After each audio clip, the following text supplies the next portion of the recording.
Hi, welcome to Fresh Off the Press, a platform by Singapore Writers Fest to introduce new titles.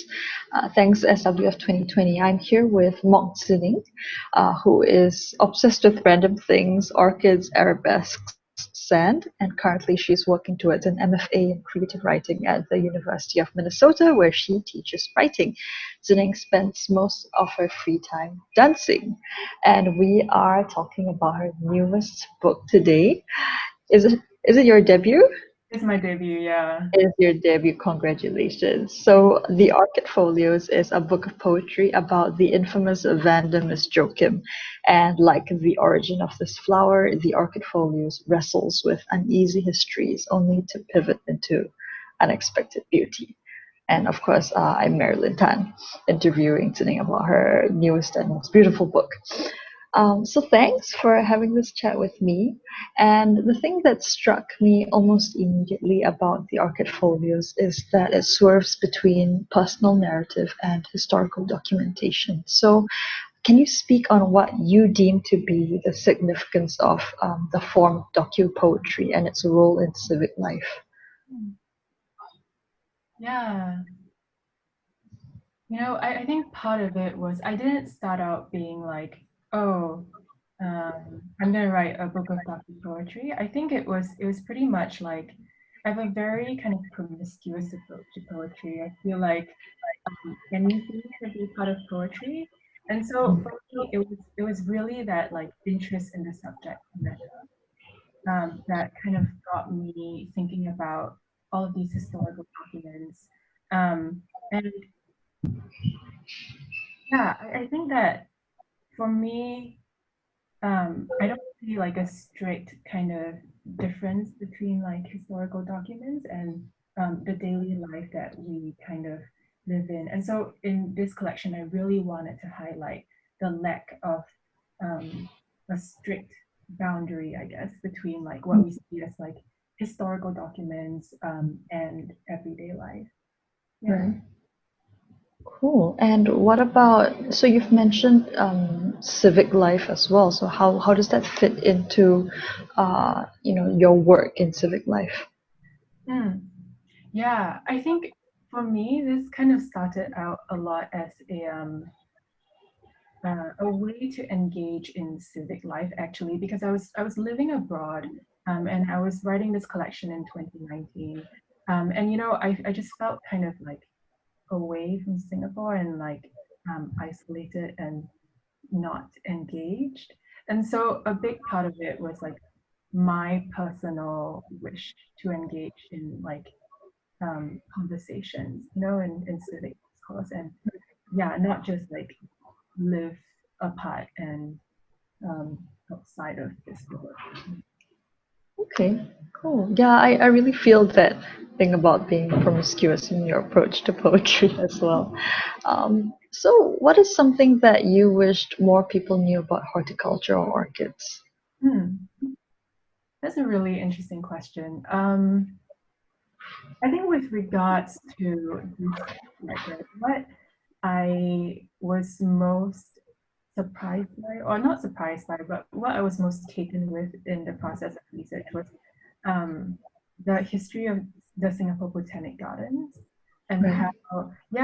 how it was a kind of institution that contributed to the imperial project by helping all these like British men like do research on like quote unquote exotic species, and help them do research on like propagating rubber in Southeast Asia, which just forever changed the landscape. So I think what I guess my answer would have to be, horticulture seems like just plants, but they're like actually an instrument of power, um, Mm.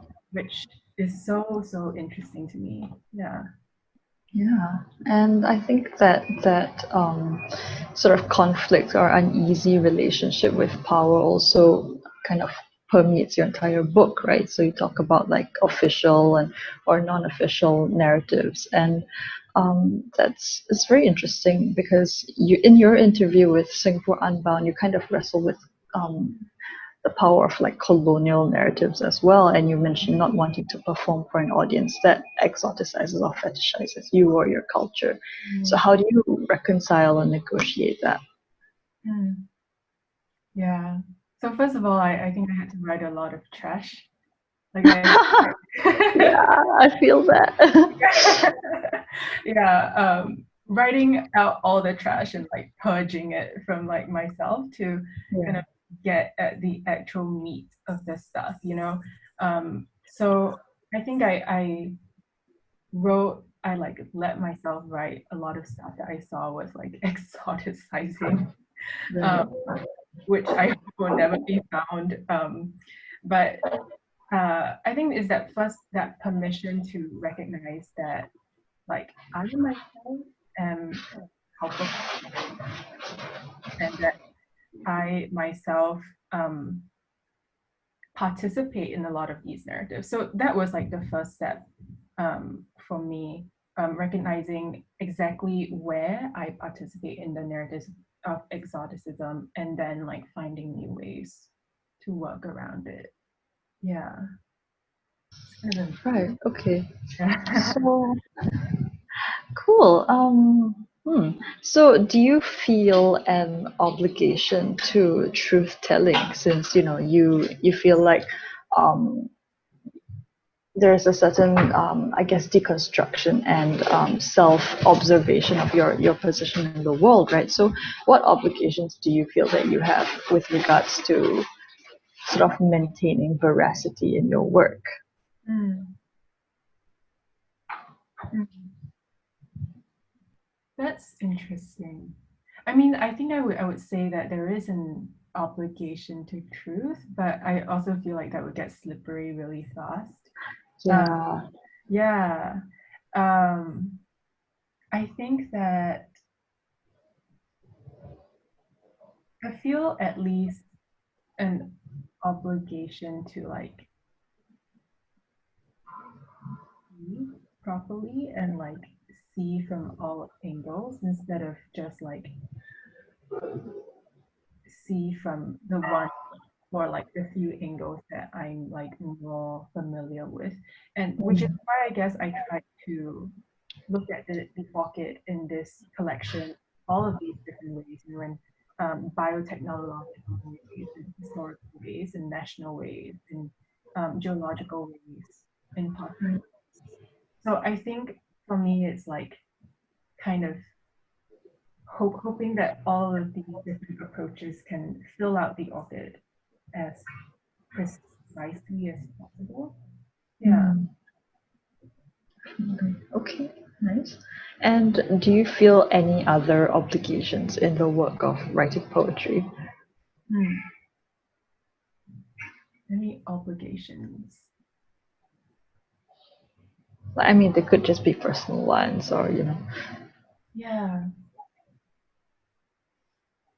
I think I feel an obligation to not like uh, use words in a manipulative way. Can you um, say more about that? yeah, because I feel like as writers, right? Like I feel like I don't know, I've done like copy editing and I've done like writing for ads and like writing about products and stuff like that. And I feel like half the time I'm like just like branding something in this like beautiful way that isn't true or like doesn't like that the product doesn't like live up to. And I just feel like that kind of language can be quite manipulative. And so I think I feel an obligation to not manipulate. I guess it's a kind of like relationship with the reader. Like I'm not trying to get them to buy something. Yeah, I don't know. That's an Right. interesting question. Thank you. Yeah, that's an interesting answer.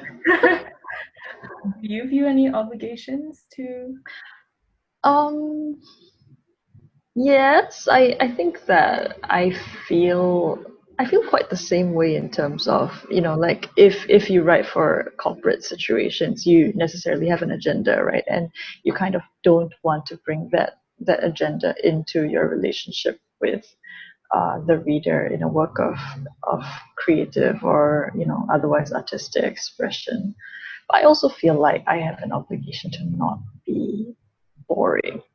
Like I feel like I have an obligation to make it worth the reader's time. And I was actually talking about this to your editor as well, Divya Victor, and she said that actually you're trying to make it worth your own time. You're actually trying to make the project worth your own time. I was just like, that's true. Yeah. Yeah, and nowhere in your collection is boring at all. You can really, really see that. Yeah. Thank you. Yeah, I try. It's like, but also you don't want to pander, you don't want to be like, ta-da, I'm just like performing for, an audience, which is why I felt so strongly about the way you talked about not, kind of like performing your culture or sort of like pandering to an audience that sees you as like, oh, this exotic, delicate Asian flower, which is very, very easy to categorize you as, right? Yeah. So, was there anything that was uncomfortable about writing the Orchid Folios? Yeah. I think that the research itself, right? There were times when I encountered like thorny things for sure, but by far the most difficult was the florist. The florist was so difficult. Wow. Yeah, she just made me so uncomfortable, and um, I don't really write. I love fiction, but I've Yeah. always been afraid of writing fiction. Mm. And then so like Erin saw like the first draft and she was like, "What if you develop this into a fictional thread?" And I was just like, Anxiety. yeah, anxiety. Uh, but so the floors make me uncomfortable in many ways. There's the fiction writing aspect, which of course I'm so happy that I actually, I kind of decided to take on that challenge. Um, but also the florist isn't me, but I did like give her some of my memories, and like that's not the easiest thing to write, I think, because it requires a level of self-awareness. Um, Yeah. yeah.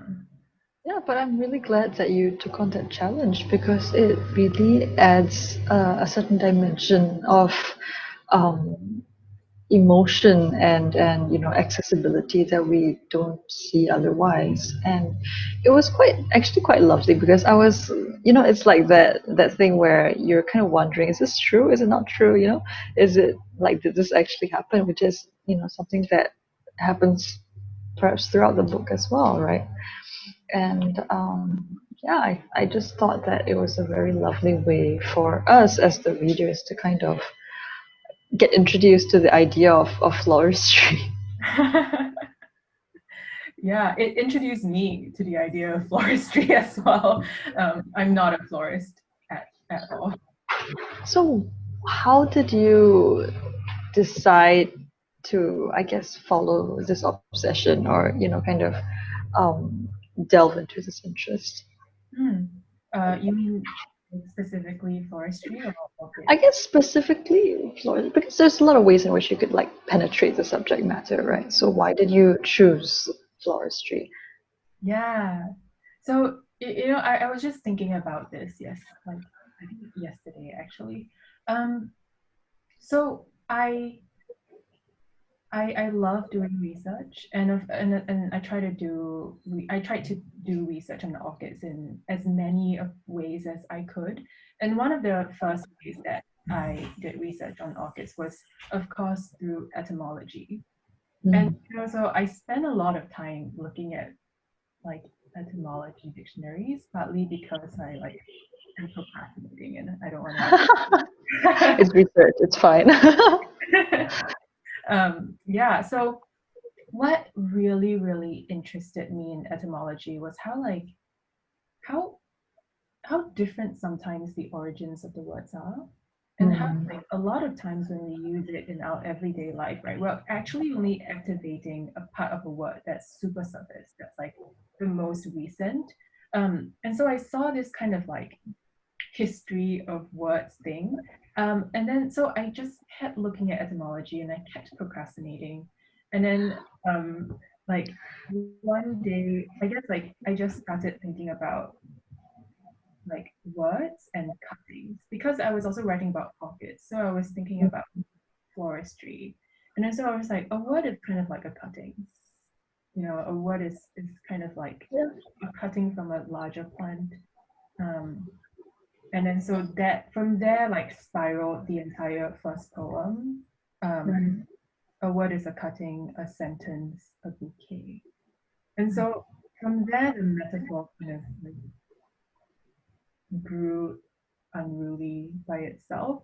Um, so yeah, that's how I got into this project actually. Yeah. Wow.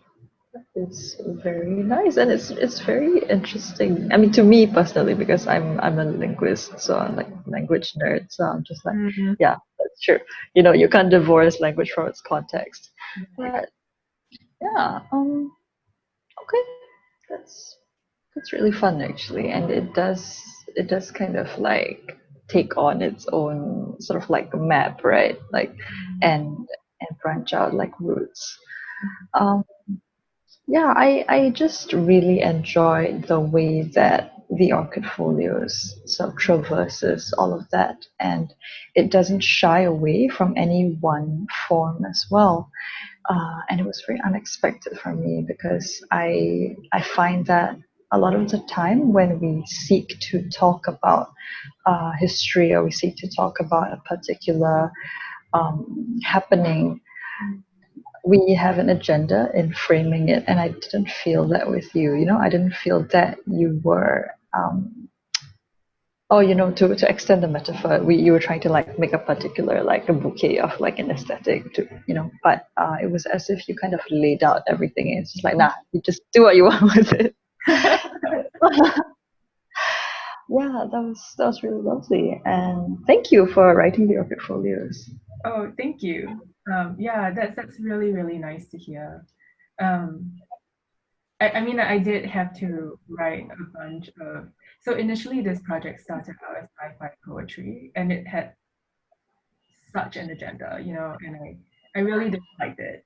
I really disliked how much like agenda it had. Yeah, Too much agenda. yeah, too much agenda. And I was like, that's bad. That's overdetermined.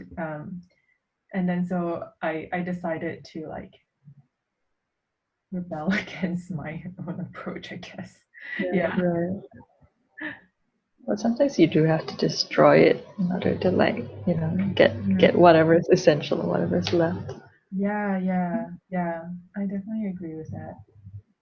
Mm. So do you feel that that writing this book or like undertaking this endeavor has changed your approach to writing in general?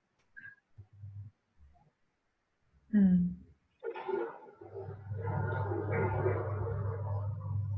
I think yes.